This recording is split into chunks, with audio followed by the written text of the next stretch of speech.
Hey, welcome back to Clownfish TV, everyone. I am Neon. I'm here with Geeky Sparkles. Hello. And she's in a hell of a mood. I am. Tonight she was looking at her iPad and getting a little feisty. I was like, oh, hell no. Oh, hell no. And yeah, we didn't actually plan to do this live stream. We weren't going to do another live stream this week, but she felt this needed to be addressed. I did. You said dress. No. And there's no alcohol involved because I don't want my words to be slurred. I want to say exactly what I'm thinking. She needs to keep her mind sharp, but you know what? It's more fun with booze. No, this one I don't need booze for. I got it. Okay, so anyway. So, of course, it's comicbook.com. Study confirms female-led movies earn more than movies led by men. Well, until you look at the study, and then it's like, based on what? But anyway, so go ahead. Look at who is doing the study. Yeah, so go down. Okay, so... Oh, look at the URL is like female-led movies dot or hash or slash what is it?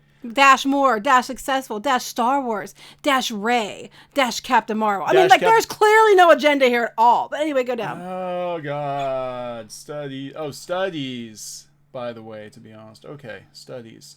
Now, do I think an ensemble cast does better in movies? Yeah, I definitely think ensemble casts always are going to do better because they're more fun to watch. Always think so. So women in movies sell as well as, with women and men both leading it do well? Yes, of course they're going to. Oh. Of course. Hi, Drew. How's it going? Thank you. You didn't have to do that. What is your favorite dinosaur? I have no idea. Plesiosaur. It's like the Loch Ness monster. Oh, that explains. Yeah, that sounds like I think it's pronounced Plesiosaur. I have no idea. I like T-Rexes because they have those little stubby arms, and there's those T-shirts. They have the little grabby things they're holding on to and say "I'm unstoppable," and I love that shirt a lot. So we'll say that. I think, yeah, they're cool, but now that they put feathers on T-Rexes, they're absolutely ridiculous and not as threatening. They're like big, scary chickens. So anyway, my problem isn't the data or what they're saying. My problem is what they're basing it on. Anyway, so can I start reading it in my? This is why I got pissed. My mustache twirling, yes, snarky. Because it's how they lightly lead off with it. They lead off this way. Yeah, this guy, he's all kinds of fun. In certain dark and disturbing corners of the internet, ignorant movie fans decry the rise of compelling female characters. Well, they have to be compelling in the first place. Leading franchise films out of a bizarre fear of inadequacy and hope it is merely a trend. Luckily, new data confirms that not only is more female representation better for culture as a whole, but it also leads to more successful films at the box office. Creative Artists Agency, CAA, actually big agency in LA, and Shift 7, we'll talk about Shift 7 later, collected data from films released between 2014 and 2017 with budgets ranging from less than 10 million to more than 100 million. If a female was the first billed actor in the credits, the film was considered to have a female lead, with the data confirming that each budgetary range saw these films perform better than films without a female as the lead. Okay. Like Ghost in the Shell, that made a shit ton of money, didn't it? Well, I'm just saying. Okay, but when you're like, okay, but what are the films you're basing it on? They never tell you. Even if you go to the study, which we'll go to in a minute, they tell you what the biggest ones were because it's easy to find that. But what are they basing it on? Anybody can go pick and choose some films and that go to what you want it to say, to reflect what you want to hear. And then those are your films you pick. You know what I'm saying? You sound like a Russian bot. I know. I'm saying, give me the list of all these films so you can see it. Now, of course, if you have diversity in a movie, it's going to appeal to more people. Obviously, if you have an ensemble cast, it's going to appeal to more people. But beyond that, if your movies are things like, Star Wars or the MCU or Disney or any of those things that already have a fan base, it's automatically going to do well whether you put a woman or male in charge or in front or in the head title lead, whatever. It doesn't matter because some of these movies that did well based on fans, or they did well because it was a sequel, or it did well because of other reasons. It doesn't necessarily mean it's because it was led by a woman. Yeah, it was a pre-existing franchise. It is kind of a misleading title. Bogue, thank you. Didn't have to do that. Pandoru. I think that's Pandoru. I don't know. I don't know how we're saying it. Probably Pandora. Wrong. So anyway, Hakuna Matata. So they go on here about, this is their study, which we'll go to the study. Actually, we'll go to the study. Can you go down here? Try to go down. This is actually a study, right? Okay, this is where, okay. Can we talk about who we'll get there in a minute. This data first? In addition to deducing that films with female leads result in a higher box office, the study also included that films that passed the fucking Bechdel test. Don't even get me started on the Bechdel test. Yeah, that's right. It's not. Which depicts two women having a conversation isn't about a man. There's more to it than that. We'll explain the Bechdel test. The Bechdel test is bullshit. This is Alison Bechdel, creator of graphic novels. But she admits that it's not a really... She's even admitted it's taken way too seriously. So basically, explain the Bechdel test for people. Well, basically, it tells you right there. It's a major representation of women in fiction. Basically, if the women have two women talk to each other about something other than a man, then it's okay. Well, I don't care any film you go to. I'm sure you can find scenes that there's two women in it. There's going to be two women talking about a guy at some point. And, I mean, I can think of lots of places where the film would not pass and places in the film it would pass. It's stupid. It's just like saying two, and if it's a romantic way, then my comment about that is when two women who are lesbians couldn't talk about another woman, or that would fail. No, that would pass. See, it's skewed. It's bullcrap. We need a male equivalent. I've been a woman my whole life. Don't talk about women at all. Well, most men don't talk about women at all, unless they're talking about something pervy. But anyway, women, I've been a woman my whole life, a girl my whole life. And you know what? Growing up and everything. You have. I have. And you know what? Growing up and everything, when I hung with my friends, and even now, guess what we talk about sometimes? Men. That's just normal. Because women just don't shut up. And they talk about a lot of things. And men usually come up and say, like, you don't believe what my husband did last week. Guess what my boyfriend did? He's a dick. Women talk about this stuff. Sorry. But we do. It's just, we don't shut up. Anyway. You just shut up. So they brought the Bechdel test into it, too. I'm like, are you effing kidding me? The men's dick test. So, I'm just like, come on. Okay, so anyway, the study, go ahead. Where am I at here? I gotta get my. Okay. Well, anyway, the analysis affirms data showing that diversity has a positive impact on the company's bottom line. Well, I agree with that. Time's Up president and CEO Lisa Borders shared in a statement, as studios consider their fiduciary responsibilities to their investors, these findings offer a clear approach to delivering the best results. The clear approach being that you should use men and women equally and have an ensemble cast. Worked out great in Ghostbusters. I'm just saying that what that's pointing to is that women who are billed higher up and have leading roles in conjunction with men who have leading roles, they both can do well. And they mentioned on here and in the thing ensemble casts. But how the takeaway is going to be is we need to hire all women because that's what people want. Yeah, and this is coming from actually one of the biggest talent agencies in LA, as well as no, they're getting it from the Nielsen ratings. Okay, but this is how it's being filtered. Bogue, thank you. Didn't have to do that. Want a story with good female lead? Read Baccarina. I haven't read Baccarina. No. So anyway, you can go to the study. Okay, so we're gonna go. Okay, so this is shift 7. Okay. Which is, let's just talk about their thought leaders. Their thought leaders. Thought leaders. So, just so you know. Oh, there's no bias here. I'm just saying. There's no bias here at all. No bias. But go back to the test, or the study, which I want to look at. Okay, we're on the study. Oh, no, we're not. You're not on the study. Do it right, man. Anyways. Okay, so they have to start off with the data also indicates that films that pass the Bechdel test, which measures the portrayal of women in films, surpass the box office returns of films that fail this test. But they turn around and say something the opposite later on in the fine print. So they use the box office review and production budget data from Gracenote, which is a Nielsen company. So I think that's what they used that company for, was to get the Nielsen ratings. And that if you're familiar with Nielsen, they track all this stuff all the time. So the team examined the top 350 top grossing films released between 2014 and 2017, of which only a few they actually name, for which the budget data had been reported, only the ones that had been reported too. Further data on the Bechdel test was available for 319 of these films and was sourced from the BechdelTest.com, which is crowdfunded for information. It's like Rotten Tomatoes, where you can just submit whatever the hell you want. Yeah, anybody can. So take that for what it will. So then they're building on previous work by the CAA about the positive correlation between global box office returns and racial, ethnically diversity in casting, which I agree with racial, ethnic diversity in casting. I agree with female and male diversity in casting. I agree with all of that. What I don't agree with is this whole idea that because those naysayers on the internet don't want to hear it, that's what pissed me off. And the Bechdel testing. Just stop with the Bechdel testing. Go down. I'm completely astounded. I had no idea that Gina Davis had her own institute. I did, actually. Really? I did. You didn't tell me. Why didn't you tell me? Why didn't you think it was important? Okay, so of the 350 films in this data set, 105, go back up, I'm reading. Okay. 105 are listed as female-led, and 245 are listed as male-led in the studio system. On average, how they determined what was female-led was that they're top billed. Okay, they said that below. Or they got top billing, but a lot of times it was shared billing, too. Well, it's funny because they kind of contradict themselves in the fine print. So anyway, they got these movies, which they don't tell you what they are, except for the top 11 ones. They don't tell you the rest. That they're basing this on. And they're saying that women, or movies with ensemble cast or women leads did better. Okay? Right. What were the movies? Did they have a fan base before the movie? Did they have, were they based on something that people were, interested in leading into it? What are the parameters of this? They don't give you that. Just that women movie-led movies do better than male-led ones. Well, didn't comicbook.com, I thought, talked about what some of the movies were. And... No, this tells you what the movies were when you go to the bottom. Okay, so we're then they're telling you which ones pass the Bechdel test, which is bullshit. Okay, and here's their little frequently asked question. Go back up. Okay.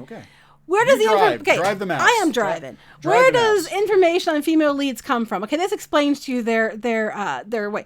So they talk about Nielsen companies been gathering, reporting this. They talk about that. And then they define a female lead as a woman who is listed first in official press materials.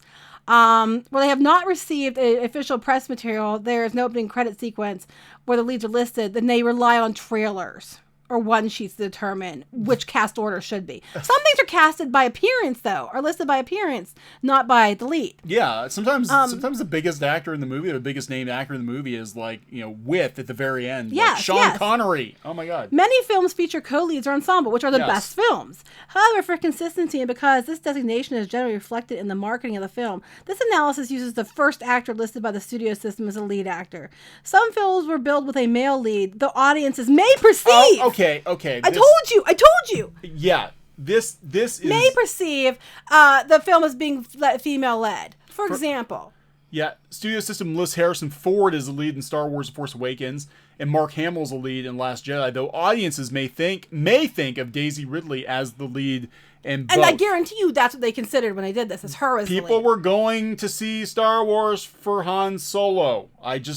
They had no idea it was Han Solo and friends. Okay, and they also talk about gender identity, and this data set was based on the gender listed in the studio system as of November 2018. So basically, they're going by what the person was listed as when they did the film. They said they're in the process of adding non-binary, along with male and female, into its gender listings in their databases. So you have to take that into consideration. Do you need to pull the chat back up? I'm going to pull the chat back up, because we're probably missing chats, and I do apologize. Okay. Where's the part where they... Okay. What is a Bechdel test? Bechdel test is a test where they basically... If two women talk about a man, it fails the Bechdel test. But that's skewed anyway because... what if two women that are interested in women talk about another woman? Wouldn't that fail a test? No, that passes because it's women. But if two women talk about men, then they fail. So... Anyway, so they go on this, they talk about what films are here based on this. They don't ever tell you what the films are, though. Except for the top ones. Except the top, because they have to. And they're all part of a big franchise. Their data for the Bechdel test, their little sub notes, are crowdsourced from users. So it's basically like Rotten Tomatoes. Their Bechdel test results. And the only people who use the BechdelTest.com are usually people who believe in the Bechdel test. So take that as you will. All movies that made $1 billion in global box office revenue from 2014-2017 passed the Bechdel test. Okay, so what are you mad about? What are those movies? Well, here we go. From 2014-2017, 11 films crossed the $1 billion mark. All 11 passed the Bechdel test, but not all are female-led. Okay, so this is their little fine print. Oh, that's really interesting. Okay. Of those, 8 are action movies, 2 are animated movies, and 1 is a live-action family film. In descending order of revenue. Star Wars: The Force Awakens, Jurassic World, Star Wars: The Last Jedi, Avengers: Age of Ultron, Furious 7, Beauty and the Beast, The Fate of the Furious, Captain America: Civil War, Rogue One, a Star Wars story, Zootopia, Finding Dory. Now, of those, only a few of them have a female lead. Yeah, but this is a really... Okay, so the title of the study is Female-Led Films That's what I'm saying. Yeah, at box office, but they're saying that all the top films passed the Bechdel test, but they weren't female-led, and then all the other films are not. But then the ones that they're saying that just those are the only films that we're actually given the names of. But let's look at these. Star Wars had a fan base before. Jurassic Park had a fan base before. Marvel had Avengers fan base before. Beauty and the Beast fan base before. Fast and the Furious fan base before. Zootopia didn't, but it's a Disney film. And Finding Dory had a fan base from before. Yeah, they were sequels or part of a tentpole. And in the case of Zootopia, like, you know, Disney animated movies basically don't fail. They're too big to fail, you know, for the most part. So I'm saying, the ones the ones that are named, of those, only a couple are actually female led by their own criteria for being female led.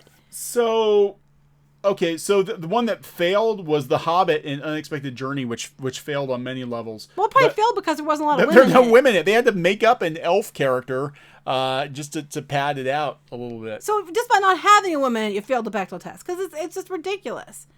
So it's just ridiculous. Anyway, so my point is about all this is they're giving this thing. Now, the takeaway is, do ensemble movies do well? Yes, ensemble movies do well because ensemble movies include everybody.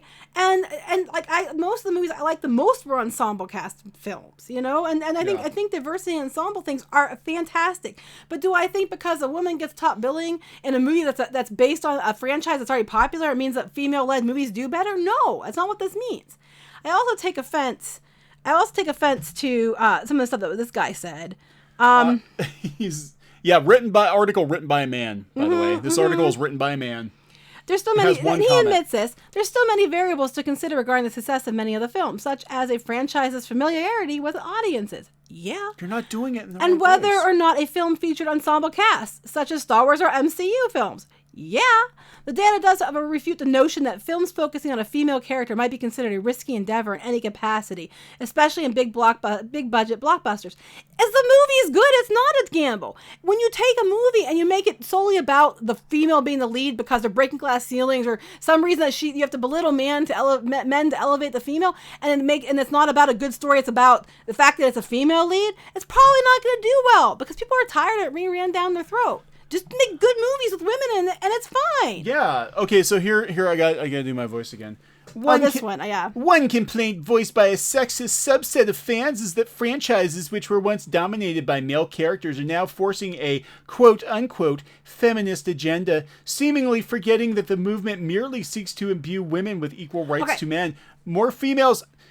Don't interrupt this man. I'm speaking. Oh, I've got something to say about that. Go ahead. More females rising to prominence in established franchises sees our society more accurately represented, as opposed to creating the idea that only men can be heroes. Well, which I agree with, as long as the story is good. But like this whole thing about the feminist agenda. Okay, they're probably referring to the backlash over The Last Jedi. Well, let's talk about that. The Force Awakens, I mean, I didn't really care for it, but at least it was balanced. I mean, I think Rey's very Mary Sue, but at least it was balanced. It was an ensemble movie. It was an ensemble movie. It was balanced. Rogue One was an ensemble movie. It was very balanced. Yeah. They were balanced films. The problem I have with The Last Jedi, and I'm a woman saying this, the problem I had with The Last Jedi was it felt like the male characters from the first, from The Force Awakens that you might have actually liked. Like, I liked Poe. I liked Finn going into The Last Jedi.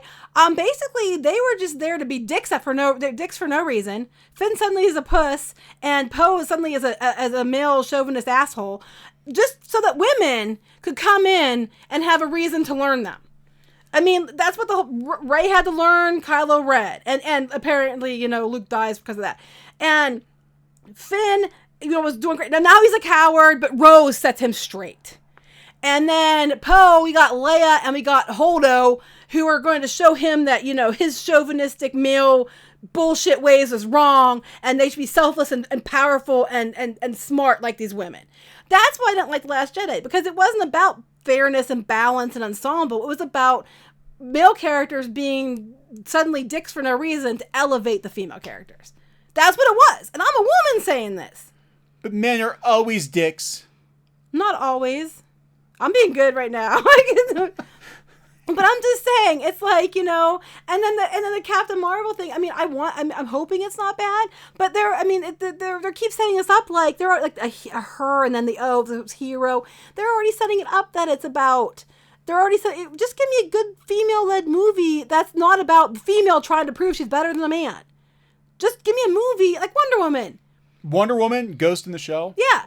Give me a movie where the woman just kicks ass. We already know that going into it, and doesn't have to spend the whole movie talking about proving how much better than the man they are. I mean, you don't. Just give me a good movie. Anime does it time and time and time. K-dramas do it time again, and time and time again. They don't feel the need to, run. Yeah, because again, this is the difference between. We talked about this before. Okay, we can give. Should we give an example, personal example? We already have before. You might as well do it again. Yeah, I'm not going to name names, but at one point in time, we had a literary agent who represented us in the comic book world. This agent was a male. A male feminist who decided he was going to school Geeky on how to write female characters. Right. The straight male agent was going to tell Geeky. Didn't go well for him. Yeah. And because we had a parting of the ways. But that wasn't why. But basically, it was like he. I said this before. I'll say it again real quick. Our one female character at the end of the story, the boy she likes smiling at her. So of course, when you're a teenage girl, I don't care what the hell they tell you. A boy liking you that you like or smiling at you is a big deal. I don't care if you like girls and you're a woman. The girl you like smiles at you. It's a big deal. That's just how teenage girls are. Unfortunately, their whole self-worth is based on what other people think of them and if their crush likes them. And that's just the way it is. And that's a realistic portrayal. She was happy because he smiled at her. Oh my God, you can't have that because she needs to be a strong female, not need his approval. I'm like, have you been a teenage girl? No, you haven't. But I have, and I work with teenage girls. Kiss my ass. I'm right. Bite me. Anyway. Yeah. So anyway, there was we weren't allowed to submit that pitch with the female character liking the boy. She had to be secure in herself. But the whole point of the character, she's written the way she's written because over the course of the story, she changes from being kind of mousy and quiet into something that's more secure in her own self. And if you're a person that has low self-esteem in high school like I did, in high school I broke out in hives as a teacher called on me. I was so shy.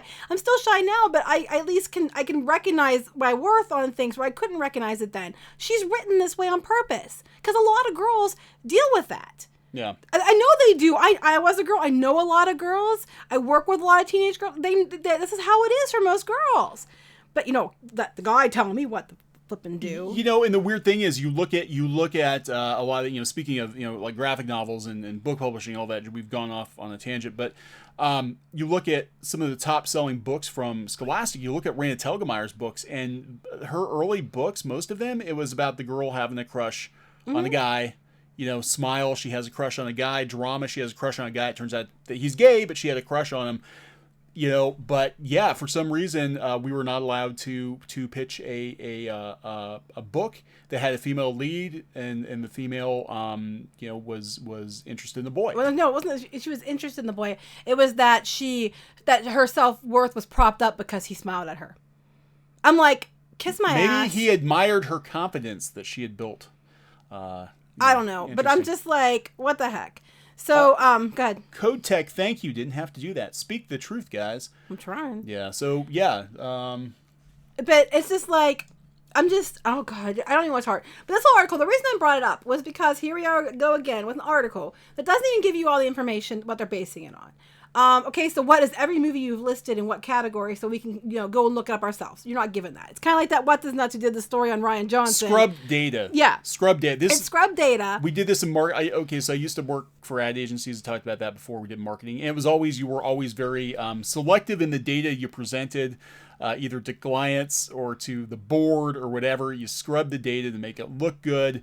And that's kind of what they're doing here. Yeah. I mean, because the list of movies I'm seeing ensemble cast, maybe with the exception of even Zootopia. It's their shared lead. Ensemble movies, of course, they're going to do well because ensemble movies are usually a lot more fun and appeals to a bigger audience. Even when we do comics, we tell people if you're going to do a book, some people they want to be we want our special little corner market, and I don't recommend that. I recommend casting a wider net because you want to reach a larger audience. You need to make sure that you are diverse in your cast, that it appeals to many people. And having an ensemble cast is a fantastic way to do that. Plus, you have characters that can play off each other. It works great. Ensemble movies, like the ones they listed, they're good movies because they're ensemble. The Force Awakens, I still didn't like it that much because I thought Rey was very Mary Sue. But It was mostly a fun movie, you know. I mean, compared to Last Jedi, where compared to Last Jedi, it was a freaking masterpiece. Yeah, I mean, like where The Force Awakens was an ensemble cast, The Last Jedi was more like you're supposed to be claiming it's ensemble, but basically the men were there just to be the bad guys to the women. And I'm a woman saying this. And it's just like, I was like, why are these characters were one way in one movie? Now suddenly they're assholes for no reason, just so these women can learn them. And I'm just like... Written and directed by a man. I know. Yeah. I'm just like, oh my God. I'm like, good movies are, yes, by all means, ensemble cast. And by all means, some female-led movies. Wonder Woman was fantastic. They can be really good as long as the movie's a good movie and the movie's about what the movie's about and not about pushing, bullshit, glass ceilings and all that shit. You know what I mean? Oh my God! Could you imagine if Holdo's ship actually had a glass ceiling? Oh my God! And as she rams the ship into the Star Destroyer, she actually flies through it into space. That would have been funny. Well, they already had Leia Space Jesus. Leia went through the glass ceiling when she got blasted out of space. But I'm like, that's how it came across. I'm like, and then you guys ruin Luke. Because you have to ruin any male character to make sure you understand that they're less than. And Force Awakens didn't need to do that. And that's what The Last Jedi, and I think my problem with The Last Jedi at the heart of it, more than anything, was this whole, we had to make male characters less than to elevate female characters. And when you have to make one type of character, be it a male, be it a female, be it a different race, different gender, or different sexual orientation, whatever, if you have to belittle one to elevate another, that's not a good movie. That's just belittling somebody to elevate your, OCs. And that's stupid.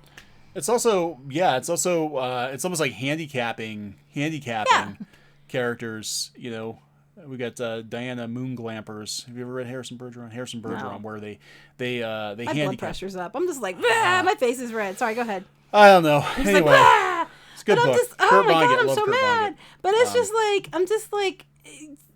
make movies that are good movies. Male-led, female-led, ensemble, whatever. Just make good movies and people will come. And this whole idea that would female-led movies do better? Well, yeah, but I'm like, it's really questionable what constitutes a female lead. Because by their own, fine print, a female lead couldn't be actually a male lead. But people assume it's a female lead, so we went with that. You know what I mean? Yeah, people, Warren says comicbook.com is garbage tier. It's actually the biggest. Depends. It depends on the writer. Again, they get these writers, they contribute for next to nothing. They have writers from all over the place, but it seems more and more that I'm beginning to think that these sites are deliberately pushing buttons. They are. For revenue, because they need the hits. So I'm 100% sure of this. So we're going to put this title out there, so we get traffic to our website, so we get ad revenue. I'm thoroughly convinced that Bleeding Cool's whole business model is outrage. I think the Mary Sue's is too. Yeah, the Mary Sue. They know this is how they get hits. So I'm just saying. I mean, at the end of the day, are they wrong that female-led movies are doing well? We don't know because we don't have the data to compare it to find out. We are not given all the parameters on which they base this on. So are they wrong? We don't know. Can't say they are. Can't say they aren't. But, and then they're also saying in their fine print, well, some movies are but whoever's listed first in the credits, well, credits can be can be listed in different ways. Doesn't mean the order of importance. Yeah, sometimes it's alphabetical, sometimes it's contractual, sometimes it's by appearance. A lot of times it says with so-and-so, so the main person, is at the end. Yeah, like I said, you've got like a surprise cameo or, by a major actor. A lot of times they'll list the credits of everyone else, and then they'll put, special appearance by or with, so-and-so at the end because it's a big deal to have that right. actor in the movie. And I'm like, so they by their own fine print, this data could be skewed depending on what they wanted to use it and what order they wanted to put it. So we don't have the information to know if it's true or not.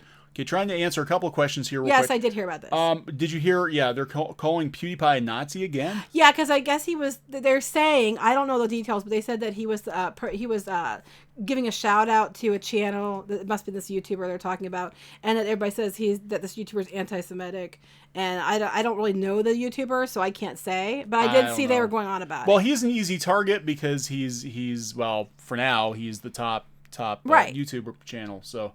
Garth, I got one question for you guys. Do you think Disney will continue to go political on Star Wars, and do you think they'll lose Star Wars fans? Because I think they're going to pull it back. I think they're pulling back, which is why they brought J.J. Abrams back. I think they're trying to pull it back. In episode 9, they're trying to kind of reassure everyone that they're going to try to fix things. I mean, we'll see. I mean, I still have no. I mean, we'll wait till the trailer comes out, but I still have no interest in 9 at this point. I'm like, I it might be really- the first one I skip in the theaters. I Honestly. really should have drank something other than a Gatorade. He accidentally supported a Nazi YouTuber. So I don't know. I have don't no know. idea. He makes a lot of anti-Semitic jokes. I don't know. I don't know him, so I don't really know what that was about. I did see it in passing. I just know that he's always getting in trouble for something, so I didn't really even think twice about it because PewDiePie is always in trouble for something. So I'm just He's like, going to be in trouble. I mean, honestly, PewDiePie could just do... I really want to go see Aquaman. Go ahead, sorry. Yeah, Aquaman looks like it's going to be like the Thor Ragnarok of the DCEU. Oh my God, someone said, I'm sorry, I didn't mean to, someone said I want to see Aquaman. So do I. It looks so good.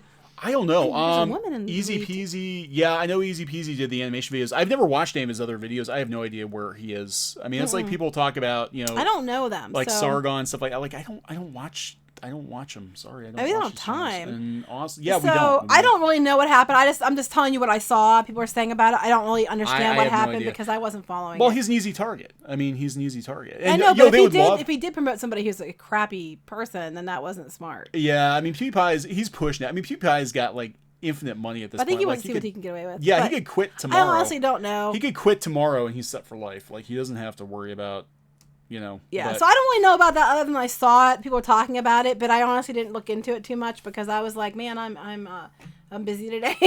So I want to see the new Godzilla.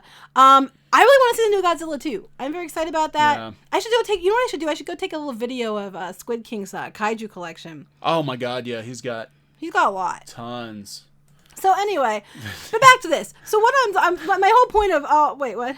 I love Daily Beast is a bitch lasagna. What is a bitch lasagna? I'm just like my thing about this whole article is, does it mean is it true or untrue? We don't know because we aren't given the parameters to know whether it's true or not. We can't take the information and compare it like they did with the guy with the Ryan Johnson study. You don't have the information to compare it to. Right. Do I think ensemble casts do better? Yes, I think ensemble casts do better. You're just casting a wider net. Of course you're going to do better. But I also think there's parameters in play here too, like what is a franchise? You know, was there a built-in fan base prior to the film? You know, all that kind of stuff. What are you going to say? I'm really fascinated by bitch lasagna. That's what I make. No, sorry. Oh my God, that's geeky speciality. Bitch lasagna. Speciality. Except you're the one that makes lasagna, so what's that say? I do. I make lasagna You for always Christmas make every year. lasagna, not me. I do. I make lasagna Does for that mean Christmas. you're the bitch? I am the just saying. bitch. I am the bitch who makes lasagna on Christmas morning. Oh yeah, someone said about the Sonic where my movie. face belongs. Yes, we do. We do know. We did a video on. Oh, you did a video on that other earlier. I can't speak. You were Sorry. with me in spirit. I was very I was with you ranty in because the spirit. Sonic movie looks like trash. Like we're into like now. So anyway, back to the topic, which is Back to the topic. I don't know. We're talking about people with questionable channels, and I don't watch. Well, I was talking about the topic we started with. any. Yeah, we kind of get lost in the comments, but that's why I like doing it live because we get to interact with people. No, I don't chase them with a rolling pin. I very rarely use my rolling pin. She gets fire eyes though. I do get fire eyes. My face is fire red right now. So anyway, yeah, I don't know what happened with the thing with PewDiePie, so I'm not really going to comment on it other than the fact I saw people talking about it, but I really don't know what happened. So, No idea. But anyway, the study here, which is what we're talking about, what set me off about the study was two things. One, they had to go Bechdel test, which if you know me, I think the Bechdel test is bullshit. And then two, they start out with of course, from the disturbing corners of the internet, because it's only just men who don't understand that women. I'm feminist. If you're going by feminism as equality, I'm feminist. I am completely for equality. I am completely for women getting to lead movies and that kind of stuff. What I'm against is revenge. Feminism that's based on superiority or revenge or belittling men to elevate themselves, I hate. But true feminism, I will agree with. Yeah, true feminism is equality. It's equality. It's man and women should be. And the thing is, then at that point, then everybody has to compete equally. You can't handicap. Right, it has to be one or the equal. other. Right. And that's why I'm like, if an ensemble cast, and the takeaway would be, okay, an ensemble cast, okay, fine. If that was the takeaway, then what the hell did they do with Ghostbusters? They could have made it an ensemble cast, had some women, some men, and I think it would have done really well that way. But no. We got so that what their take of the study is, they're gonna take it and they're gonna present it and they're gonna say, you need to have more movies about just women. More women-led Well, no, movies. that's what I think. Is what the I think takeaway is that going to be. The takeaway. It's going to be. So we will get that. Well, I don't agree with good feminists is dead feminists, because I'm feminist. I'm just not the feminist. We don't want Gigi of dead. Now. Anyway, go ahead. You are yesterday's. Apparently, feminist. I'm premenopausal. Well, no, I'm supposed to be menopausal. Kind of like She-Ra. Yesterday's feminism. So I'm just like, whatever. But this I just thought it was funny because there's a study going on about this. They're going on, comicbook.com's going on about the study, but when you go to the study, they don't give you what the movies were. They don't give you the parameters to double check it. Then in their fine print, they kind of refute what they're saying a couple times with, well, this actually equals this, but I meant it to be equal this, but whatever. It's mental. It's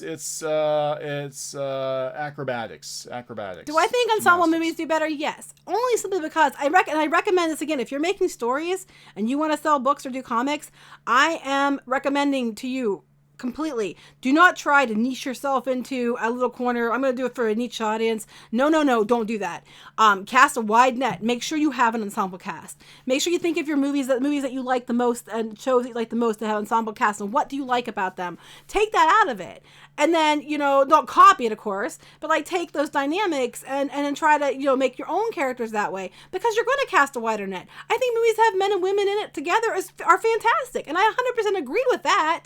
I just don't agree that the reason that Last Jedi did bad is because, men can't handle it. If you're there constantly telling men they're less than, and they're watching their characters represent them be shit on so that the female characters are elevated so they're superior, of course they're not going to like it. And they might get a little resentful. They might. And they might go to social media and vent their frustration, and then have articles written by men shooting them down. It's a 1980 Sheer feminist. Actually, yes, we have a video on that. You have to get it edited. Yeah, there's a video. We actually recorded it a couple days. Actually, it was feminist. Yeah, She-Ra was old school. She-Ra was actually created by women mostly. Yes and no. As a feminist character. Yesterday's feminism. The toy especially was, people were like how the problematic about the action figures, but they were designed by women and they had to fight really hard to get their designs through, which is a whole other story. That's another video, which we actually have recorded. We just have to you have to edit. Yeah, it wound up going for about 45 minutes. Some stuff we have to cut out, but we actually recorded it. We meant to post it when we were gone for a week, and I just didn't have time to edit it. We had other videos that were more time sensitive, so I'll try to get that in the next couple days. It's kind of the hidden origin of the She-Ra toy line and how she came about, and the fact that yes, women were absolutely fundamental in her design. It wasn't a bunch of dudes wanting to ogle. No, She-Ra, they actually had to fight to get. They had to fight to Well, get. you'll see the video. Yeah. But anyway, so everybody's gonna come on here. It's gonna be funny. What's gonna happen is the comments we're gonna get are, without even them listening to the video, they're gonna be bashing and saying that we're just anti-feminism and all this other crap. Not listening to which I do say multiple times that female-led movies and ensemble cast movies aren't inherently bad. What's bad is, the study is kind of questionable because they don't give you their source material. But what's bad is when you have these films, they're not there for a good movie. They're there just because they're trying to push an agenda. That's when it's bad. Well, this whole thing looks like it's. This whole thing's pushing an agenda. There's no question. I can't. I'm not allowed to My head speak. hurts. I'm not allowed to say. Gotta get a Tylenol. I'm not allowed to say anything about this, but it's so weird though that this is a headline and it's written by a dude. I'm just sorry. It's like, what? I know. I'm not surprised by that at all. Maybe women will like me if I write more stories. I don't know. Singing their praises. I don't know. But anyway, this article irritated me, and I had to say something about it. Okay, yeah, Gigi was very salty about it. We weren't going to. I was actually going to edit that She-Ra video tonight, but we're going to have to do. Yeah, we'll run with this one. Maybe we'll get that one up tomorrow. And her head's going to explode now. She's raging at the internet all day. You've just been like the internet just is full of. I wasn't raging all day at the internet. I was raging at other things that weren't related to the internet. Yes, but then you take your frustration out on the internet. Not always. Sometimes. Anyway. Okay, so are we going to wrap this one up? Yes. What? You're looking at, what's that side eye for? What's that for? Anyway, wrap it up. Do you want to talk more? No. I'm giving you a side eye because you're just taking out your rage out on the internet. I take my rage out on the internet. I don't. Anyway, go ahead. Okay. Take that on you. Anyway, comicbook.com. Yeah, the article's out there. It's got one comment. So I guess subscribe to Clownfish TV. Yep. For more pop culture news, views. We're mostly not even really news now. We're pop culture views. We're pop culture views on the news, and gaming videos, art videos, and more. Anything else you want to say? You look very... No, my face is really red and my head hurts really bad, so I need a Tylenol. And you haven't even had a drink. I didn't. I just drank Gatorade. Okay, so we're gonna wrap this one up, guys. Yep. Thank you very much for tuning in. And I know we didn't have any notice, but it was good to see everyone on here. All right, we'll see you guys later. All right, bye. Bye.